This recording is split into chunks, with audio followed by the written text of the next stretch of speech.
ስሌቨሪ ወይም ባርነት ስል ወደ አእምሯችሁ ምን ይመጣል? ይሄ ወይስ ይሄ? በዚህ ቪዲዮ ዘመናዊ ባርነትና የድሮውን ባርነት እያነጻጸርኩ አሳያችኋለሁ።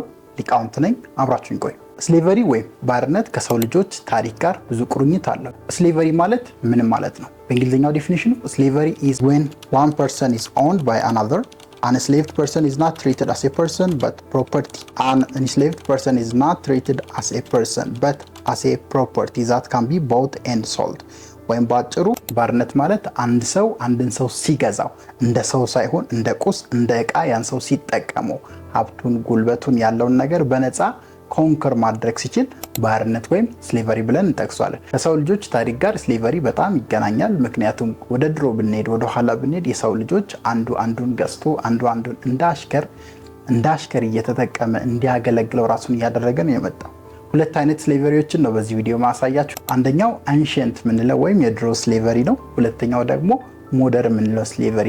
እነዚህን በማወቅ አሁን ካለው ሞደርን ስሌቨሪ ራሳችንን ነፃ የምናወጣበትን መንገዶችም ጠቆም አደርጋችኋለሁ። አብራችሁን ቆዩ።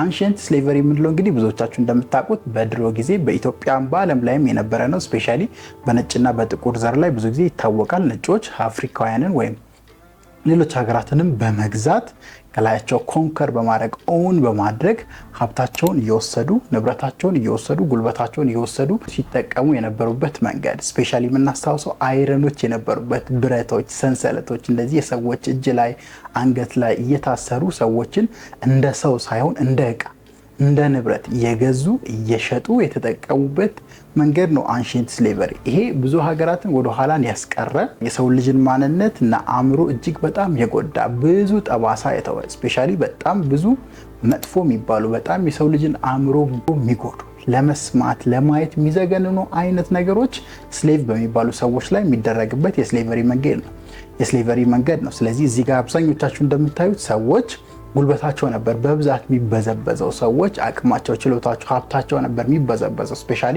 ሰው ልጆች ላይ ሁለት አይነት ክላሶች አሉ፣ አፐር እና ሎወር የሚባሉ ክላሶች። ስለዚህ አፐር የሚባሉት ንጉሳውያን ዘር ሊሆን ይችላል፣ ባላባት ሊሆኑ ይችላሉ። ብቻ የሆነ ሀገር ላይ የሆነ ኤሪያ ላይ ባላባት የሚባሉ አፐር ክላስ የሚባሉ ሰዎች ይኖራሉ።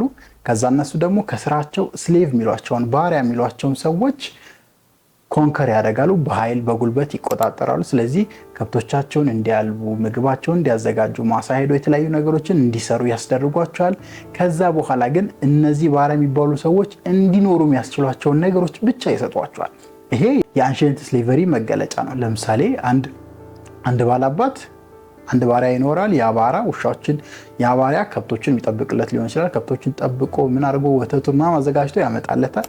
ከዛ ግን ይሄ ባሪያ ለራሱ ለመኖር የሚያግዘው ስፔሻሊ ሰው ልጅ የሚፈልጉት 3 ልጆችን ነው፣ መብላት መጠጣት፣ ከዛ መጠለያ ማግኘት፣ ከዛ በተጨማሪ እንግዲህ ልብሶችን መልበስ ይሆናል። እነዚህ ባሪያዎች ከንጉሶቻቸው ወይም ከባላባቶቻቸው እንዲበሉ የሚያስፈልጋቸው በቂ ምግብ ይሰጣቸዋል በአንሺየንት ስሌቨሪ ጊዜ። ስለዚህ ምግቡ እንዲሰጣቸው ይደረጋል፣ መጠለያ ራሳቸው እንዲያዘጋጁ ይደረጋል። በዛ ማነሰም ይኖራቸዋል። ይሄ የአንሺየንት ስሌቨሪ ታሪክ ነው።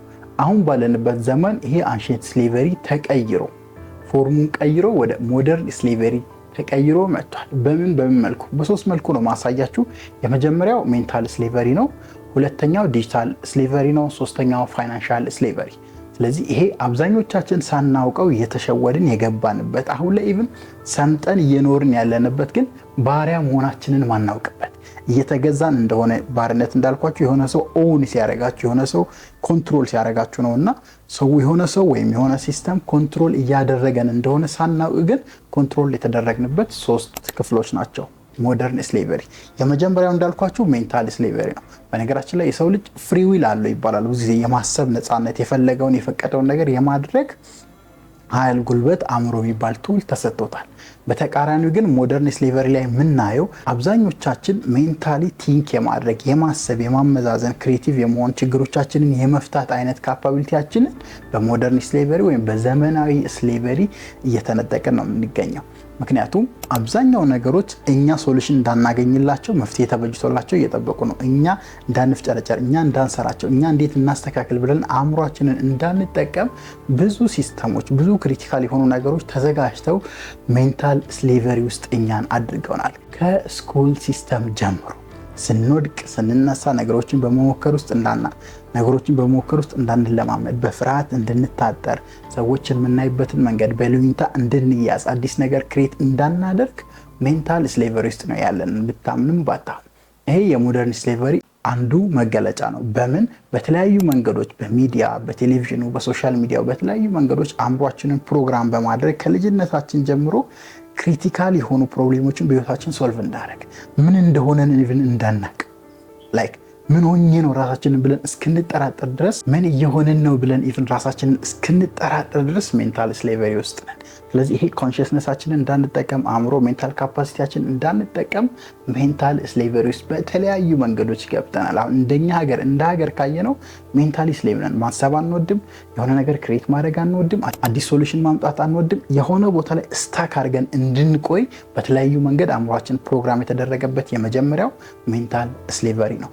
ሁለተኛው ሞደርን ስሌቨሪ የምንለው ዲጂታል ስሌቨሪ ነው። ፌስቡኩ፣ ቲክቶኩ፣ ኢንስታግራሙ ኤቭሪ ዲጂታል የሆኑ ወርልዶች ስፔሻሊ ኮንሽስሊ ካላወቅናቸው፣ እንዴት መጠቀም እንዳለብን አእምሯችንን ካላበለጸግን፣ እንዴት እንደምንጠቀም ክሪቲካሊ ህይወታችንን ለመቀየር ህይወታችንን ለማስተካከል እንዴት እንደምንጠቀም ራሳችንን ሬዲ ካላደረግን፣ በመጀመሪያው በሜንታል ስሌቨሪ ነፃ ካልወጣን ሁለተኛው ዲጂታል ስሌቨሪ ኮንትሮል ያደርገናል። ስለዚህ አናስብም።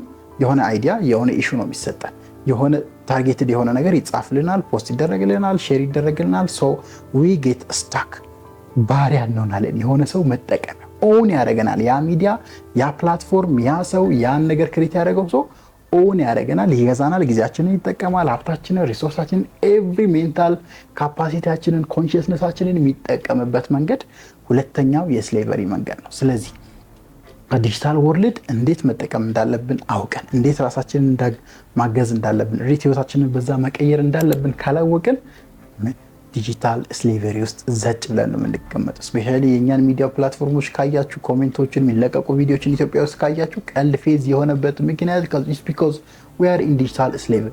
ቻይና ውስጥ ብትሄዱ፣ ጃፓን ውስጥ ብትሄዱ ሶሻል ሚዲያ ዲጂታል ወርልድ ላይ ያላቸው ኮንሽስነስ ከዛ ስሌቨሪ ውስጥ አስወጥቷቸው ለሚጠቅሟቸው ነገር ኢኮኖሚያቸውን እስከ ማንቀሳቀስ ድረስ፣ ልጆቻቸው የተሻለ ትምህርትን እስኪያገኙ ድረስ፣ ልጆቻቸው የተሻለ ቴክኖሎጂዎችን እንዲፈጥሩ የማገዝ አይነት ካፓሲቲ ላይ ነው ያሉት። ለምን?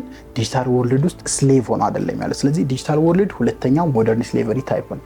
ሶስተኛው ሞደርን ስሌቨሪ እንግዲህ ፋይናንሻል ወርልድ ነው። እንደምታውቁት ፋይናንሻል ሲስተም በጣም ብዙ ሚስጥሮች አሉት እዚህ ጋር ማጋራት ማልችላቸው። በት ዩ ሃቭ ቱ አንደርስታንድ የሰው ልጅ በህይወት ሲኖር እጅግ በጣም አስፈላጊ የሚባሉት ነገሮችን አሁን እያደረገ ያለው በፋይናንስ ነው፣ በገንዘብ ነው፣ ወረቀት ላይ ፕሪንት በተደረገ ቁጥር። ይሄ ስፔሻሊ ወደ አንሺየንት ወርልድ ይወስደናል፣ ወይም ወደ አንሺየንት ስሌቨሪ። ለምን? ቅድም አንሺየንት ስሌቨሪ ላይ ያነሳሁት የሰው ልጆች እንደ ባሪያ ከተሸጡ በኋላ ለዛ ባላባት ወይም ለዛ አለቃ ለሚባለው ሰው ያገለግላሉ። ምግብና መጠጥ፣ የተለያዩ ነገሮችን ፊልፊል ያደርግላቸዋል፣ ይሰጣቸዋል ያ ባላባት። አሁን ላይ ደግሞ የድሮ ስሌቨሪ ተቀይሮ ሞደርን ሆኖ እንዴት ነው የመጣው? ትሰራላችሁ፣ ትለፋላችሁ፣ ስራ የሚሆን ምንም። ከዛ በኋላ ፋይናንሻል ነገር ታገኛላችሁ። በዛ በምታገኙት ፋይናንሻል ነገር ወይ ቤት ወይ ምግብ ነው የምትገዙበት፣ ወይ ቁሳቁስ ነው የምታሟሉበት፣ ወይ የሆነ ትንንሽ ነገሮች። ስለዚህ ድሮ የነበረውን ጉልበት በዝብዞ ምግብ የሚሰጠውን ፓርት ትቶ አሁን ጉልበታችንን ለወረቀት ለከረንሲ እንድንሰጥ ተደርገናል። ዲስ ኢዝ ስሌቨሪ። ለዛም ተገዝተን አሁን እየኖርን ነው። መጥፎ ነው ምናምን ወደሚለው አልገባም፣ ግን ኢትስ ኤ ሞደርን ስሌቨሪ ሲስተም። ስለዚህ እነዚህ ሶስቱን ስሌቨሪ ሲስተም ማወቅ በህይወት የተሻለን እኛነታችንን አውቀን ለይተን እንድንኖር ያገዘናል። ሶ ኢን ዘ ሞደርን ስሌቨሪ ዩ አር ኢን። መጀመሪያ ሜንታል ስሌቨሪ ውስጥ ካላችሁ ማወቅ አለባችሁ። ሁለተኛ ዲጂታል ስሌቨሪ ውስጥ ነኝ ወይ ራሳችሁን መጠየቅና ማወቅ አለባችሁ። ሶስተኛ ደረጃ ፋይናንሻል ስሌቨሪ ውስጥ ነኝ፣ ማወቅና መንቃት ይጠበቅባችኋል። እንዴት ከነዚህ ስሌቨሪዎች እናምልጥ ካላችሁኝ አጠር ያሉ ቲፖችን ልጠቁማችሁ። የመጀመሪያው ሜንታል ስሌቨሪ ነው። የሜንታል ስሌቨሪ መድኃኒት ሊቅነት ነው። ራሳችሁን አውቃችሁ አቅማችሁን፣ ችሎታችሁ፣ አእምሯችሁ እንዴት እንደሚሰራ፣ አእምሯችሁን እንዴት መጠቀም እንዳለባችሁ፣ አእምሮ ምን እንደሆነ ጋይስ፣ ይህን ካልተረዳችሁ you are going to stay in mental slavery። ይህን መረዳትና ይሄ ሲስተም እንዴት ኦፕሬት እንደሚያደርግ፣ ይሄ ሂውማን ሲስተም እንዴት እንደሚሰራ ማወቅ ከሜንታል ስሌቨሪ ነፃ ያወጣችኋል። ይሄ መሰረቱ ነው። ይሄን ስሌቨሪ ካለፋችሁ ሁለተኛውን ዲጂታል ስሌቨሪ በቀላሉ ታልፉታላችሁ። ሶስተኛው ሜንታል ስሌቨሪንም እንደዛ።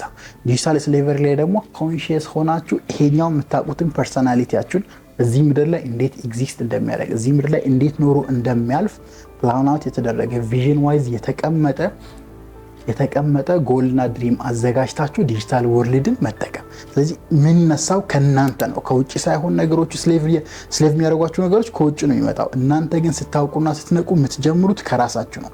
ከሜንታል ስሌቨሪ ወጥታችሁ ሜንታል ኮንሽስነሳችሁን አውቃችሁ ሊቅነታችሁን አውቃችሁ ትነሳላችሁ። ያን ሊቅነት በዲጂታል ወርልድ ውስጥ ማስተላለፍ ማስተማር ትጀምራላችሁ። ደን ሶስተኛ መንገድ ላይ እዛ ውስጥ ያለው አቅማችሁ እዛ ውስጥ ያለው ችሎታችሁ ቢዝነስ ሆኖ ትልቅ ፋይናንሻል ጌይንን ለእናንተ ማምጣት መቻል።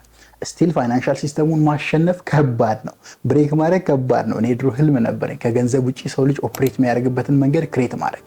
ስቲል ያለኝ ያህል ዊልሲ ወደፊት ምን እንደሚፈጠር ስቲል አሁንም እዛ ውስጥ ስላለ ያን ፋይናንሻል ስሌቨሪ የምናልፈው ደግሞ ክሪቲካል የሆኑ ነገሮችን ክሬት በማድረግ ፕሮብሌምን ሶልቭ በማድረግ ፋይናንሻል ጌንን በመጨመር ገንዘብን በማግኘት ነው። ሶስተኛ ላይ በዛ ወይ ክሪቲካሊ በማሰብ አእምሯችሁን በመረዳት ከዚህ ውስጥ ቢዝነስ የሚሆን የሰዎችን ችግር የሚፈታ ነገር በማውጣት ፋይናንሻል ስሌቨሪን ማሸነፍ ትችላላችሁ። ሞደርን ስሌቨሪ ቨርሰስ አንሸንት ስሌቨሪ ብዬ አጠር አድርጌ ነው ያቀረብኩላችሁ። ወደፊት በሰፊ የሚመለስ ይሆናል። ሀሳቡ ላይ እናንተ ምን ተረዳችሁ? ሞደርን ስሌቨሪ እና አንሸንት ስሌቨሪ ምን ያመሳስላችኋል? ምን ይለያችኋል? ኮሜንት ላይ ሀሳባችሁን አስቀምጡልኝ። ታላቁ ሊቃውንት ሊቅነት ነኝ። በቀጣይ አስተማሪ ቪዲዮ እስክንገናኝ ቻው።